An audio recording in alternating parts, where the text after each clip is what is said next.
Take, this is for you. Whatever you give will always come back to you. The city of Alderbrook woke up every morning to the smell of butter and burning sugar. It came from one place, one kitchen, one name that sat gold-plated above a shop-front window: Callahan's Bakery, owned by a man who had more money than he could count and less patience than he could admit. Walter Callahan was a billionaire, not the kind who inherited it, the kind who built it, loaf by loaf, contract by contract, until his bread was shipped to 12 countries and his face was on business magazines holding a baguette like a trophy. He had flour under his fingernails and diamonds on his wrist. He was, by every account, a man who had made it. But there was one thing that never left him alone. Every single morning, at exactly 7:15, before the doors opened, before the first customer walked in, there was a knock, soft, almost apologetic, at the small kitchen window at the back of the bakery, where the ovens breathed heat into the cold morning air. And there he'd be, an old man, thin as a broom handle, skin like old leather left out in the rain too many times. His clothes were patched with clothes that had once been other clothes. His eyes, though, his eyes were the strangest part. They didn't beg, they just waited. "Please, sir," the old man would say, voice cracked like dry wood. "Anything left from yesterday? Anything at all?" And every single morning Walter would sigh, grab whatever loaf was nearest, sometimes fresh, sometimes stale, sometimes just because he wanted the old man gone, and hand it through the window. He expected, at the very least, a thank you. He never got one.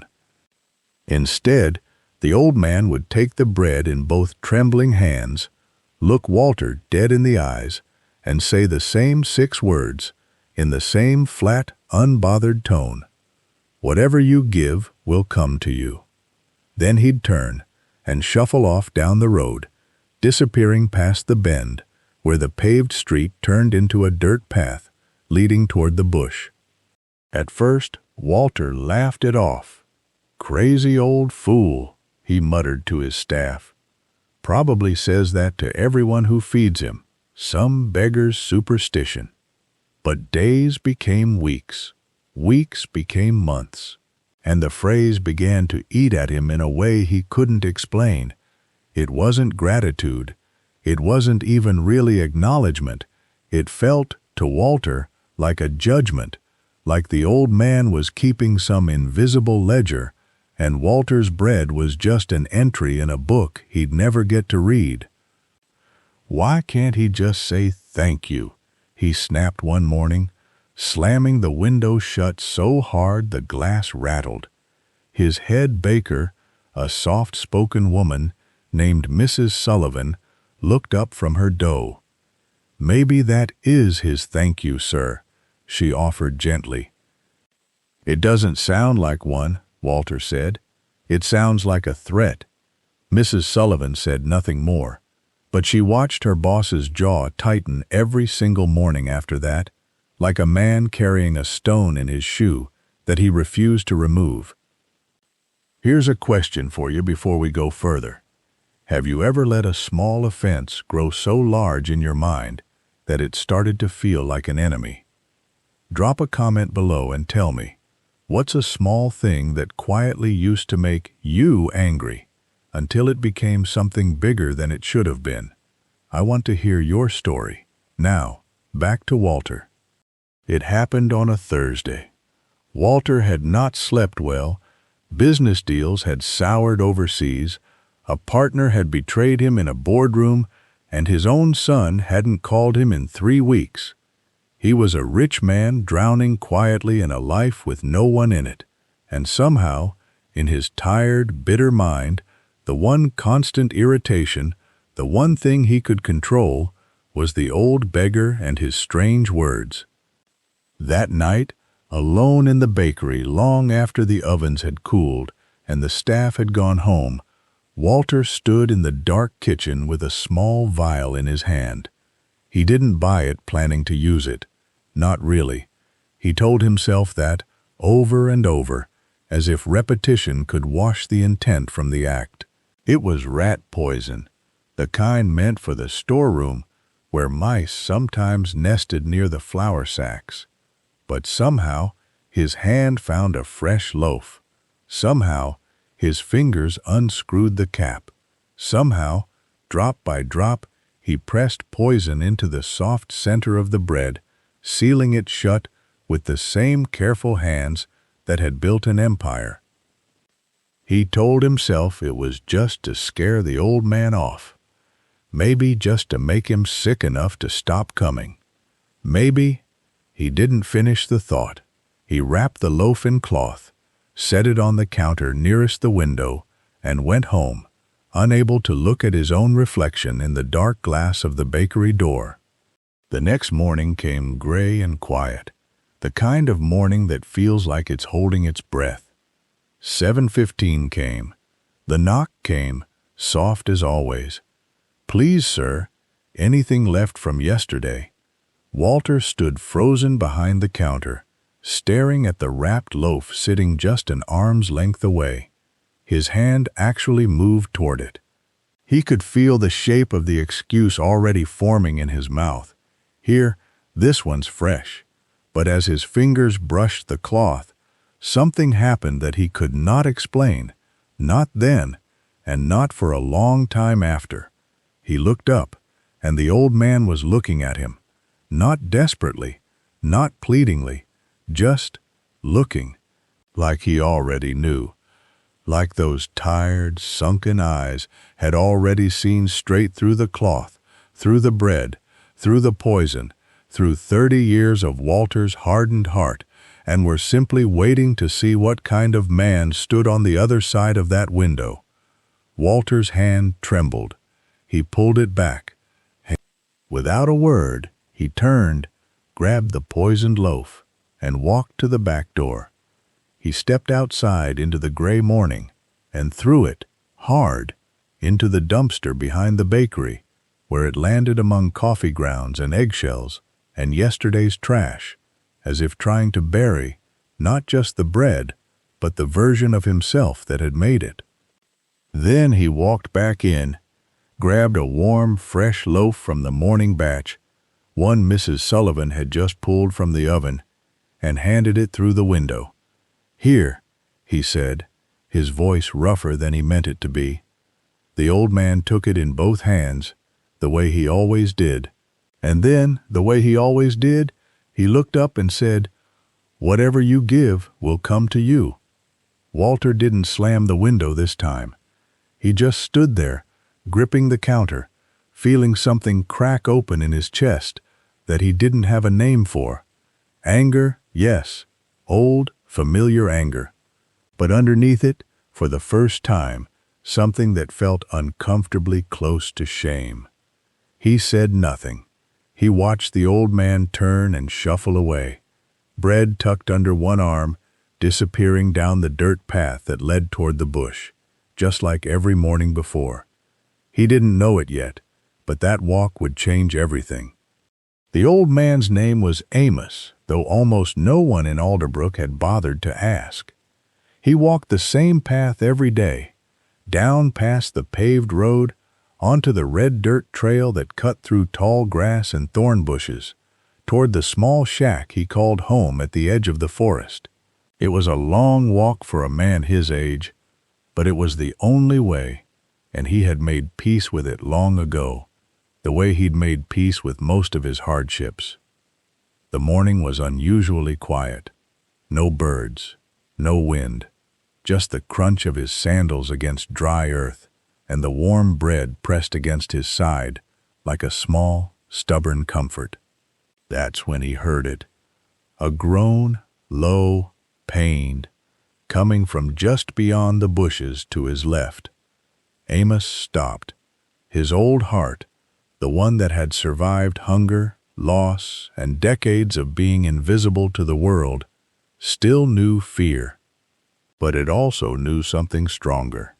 He pushed through the thorny brush, wincing as it scratched his thin arms, and there, crumpled in the dirt, was a young man, maybe in his 20s.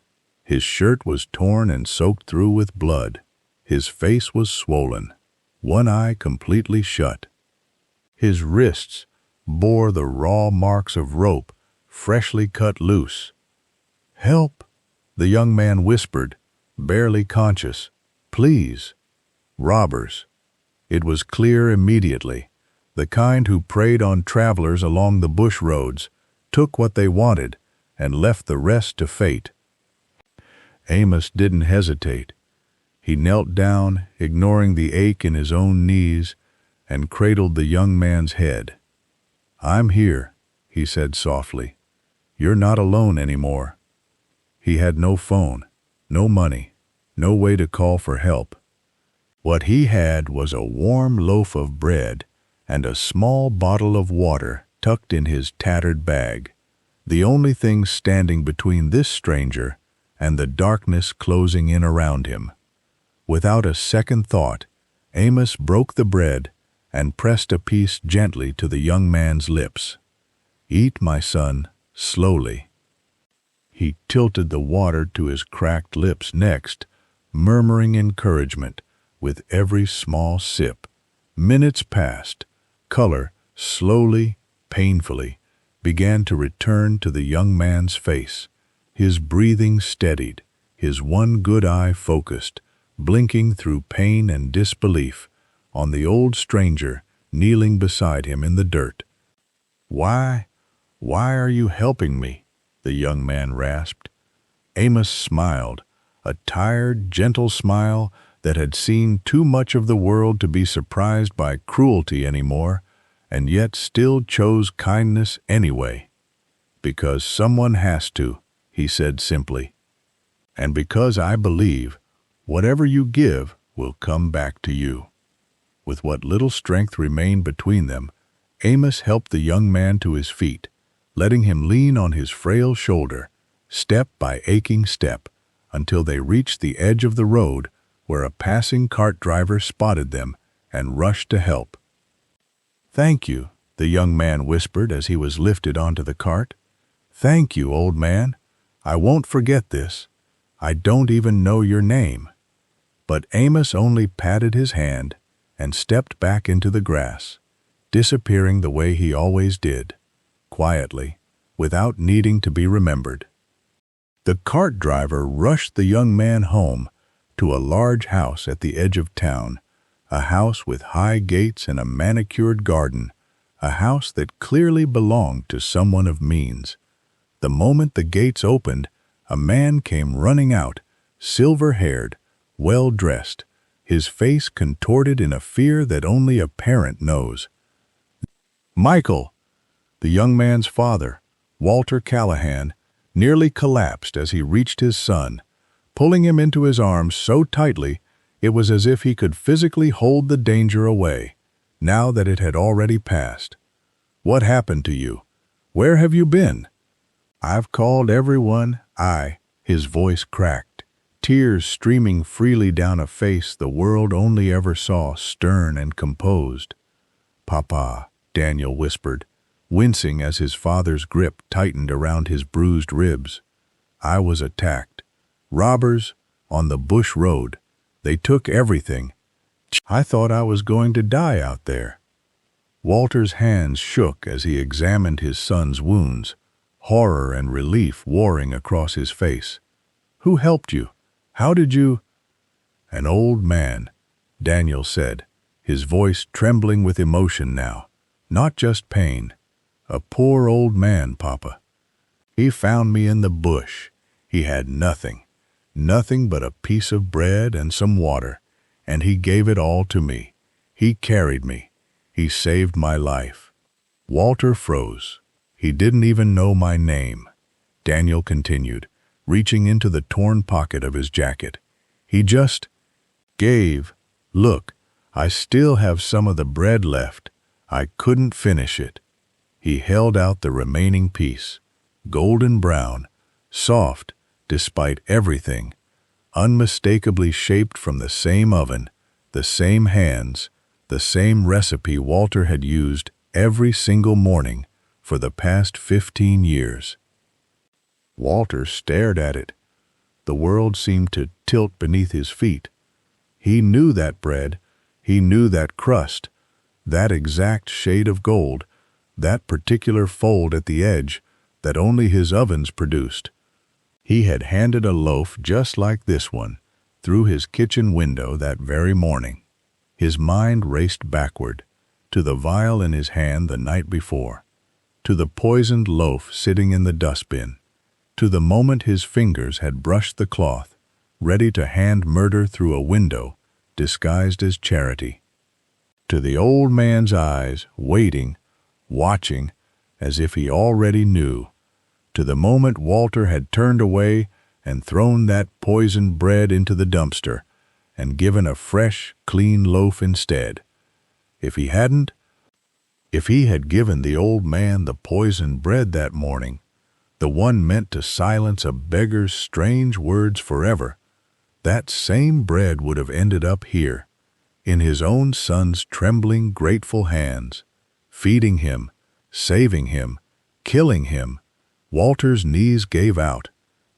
He sank to the ground beside his son, the piece of bread still held between them, and he began to sob, not the composed, dignified tears of a businessman losing a deal, but the raw, broken weeping of a man who had almost destroyed everything he loved with his own 2 hands and never even known it. "Papa, Papa, what's wrong?" Daniel reached for him, alarmed. "You're scaring me."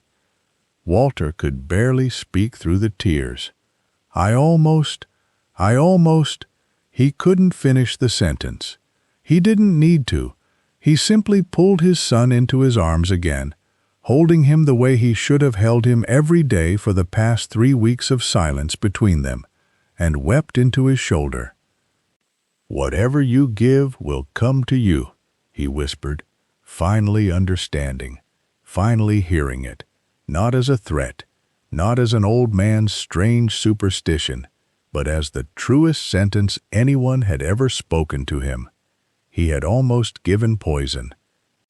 Instead, without knowing it, without planning it, in one small moment of hesitation he still couldn't fully explain, he had given life, and it had found its way back to the one person he loved most in the world. From that day on, the kitchen window at Callahan's Bakery never closed on Amos again. Walter searched for him, found his small shack at the edge of the forest, brought him into his home, gave him a bed, warm meals, dignity he had been denied for far too long. He never let a single morning pass without remembering the lesson that had almost cost him everything. He built an entire wing of his bakery dedicated to feeding the poor. Free bread, every single day, no questions asked. He called it simply Amos's Table. And every time someone thanked him for his generosity, Walter would only shake his head and say, with a small, knowing smile, "Don't thank me. Just remember this. Whatever you give will come back to you. So give well, give kindly, because you never know whose hands your gift will end up in." If this story moved you even a little, that's exactly why I made it. Kindness is never wasted, even when we can't see where it travels. If you believe that too, hit like, subscribe, and share this with someone who needs the reminder today. And in the comments, tell me, what's one act of kindness you gave or received that came back to you in a way you never expected? I read every single one. See you in the next story.